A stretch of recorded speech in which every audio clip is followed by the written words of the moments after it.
45% of variable rate mortgage holders in Canada say that they could have to sell their home in the next 9 months. The Bank of Canada has made 8 rate increases in the last 12 months, and obviously it's having an impact on those that have mortgages, and especially those with variable rate mortgages. Now, to put this all into perspective, here's how much your mortgage rates would have increased over the last 12 months. Let's say you own a $1 million home and you have 20% down, so you're financing $800,000.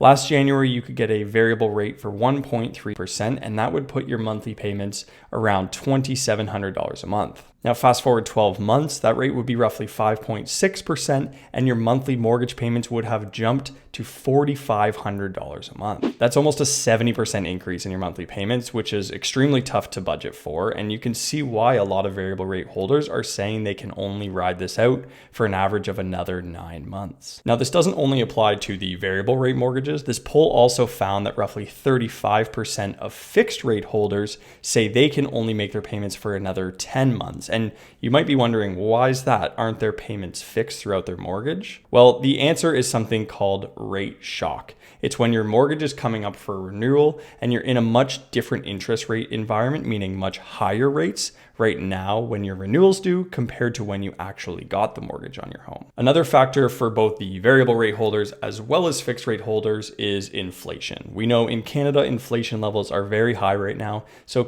everything consumers are buying on a daily basis, like gas and groceries, are more expensive, making it more difficult to budget for your monthly payments. So will all of this cause an increase in mortgage defaults and power of sales in Ontario and all across Canada? Well, maybe marginally, but personally, I don't think so. Canada has some of the lowest default rates in the entire world, and ultimately banks and lenders don't want this outcome. It's also not just something that happens. You don't wake up one day, miss a payment, and the bank sells your home the next day. There's a process that it goes through, and you're going to receive notices from the bank before they take any sort of legal action. Now, I think a really important thing for people to understand is, what do you do if you or somebody that you know is in this situation right now? And the answer is talk to your lender, talk to your mortgage broker, talk to your bank. Don't just let this happen. We're having conversations with the mortgage brokers we work with, and they're helping clients work out different payment plans for different situations that they're in. And they're doing this with the banks that they have their mortgages with. So if foreclosures aren't the outcome here, then what is? Well, one thing to point out is that the last time the Bank of Canada made an interest rate increase, they suggested that they're going to be holding policy, meaning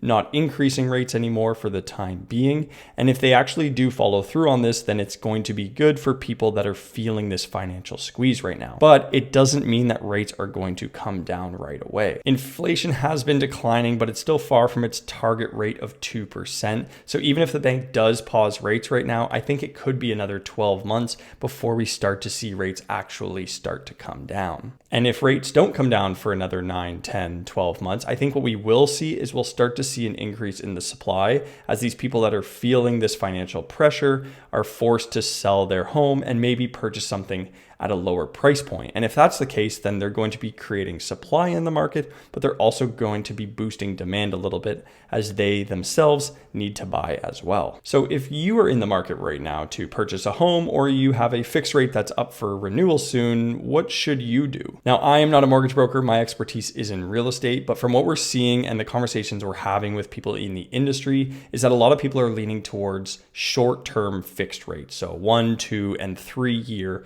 fixed rates. And the reason being is because interest rates are expected to come down within the next couple of years. And if they do, then taking a short-term fixed rate for the time being makes a lot of sense, especially because they are lower than the variable rates that we're seeing in the market right now. So I'm curious to know, what situation are you in? If you purchased in the last couple of years, did you take a variable rate or a fixed rate? And are you feeling the pressures of these Bank of Canada interest rate increases? Let us know in the comments down below. That's it for this video. We hope you enjoyed. If you have any questions at all, let us know. You can click the link in the description and book a call directly with me at a time that's convenient for you. Have a great day, and we'll talk to you soon.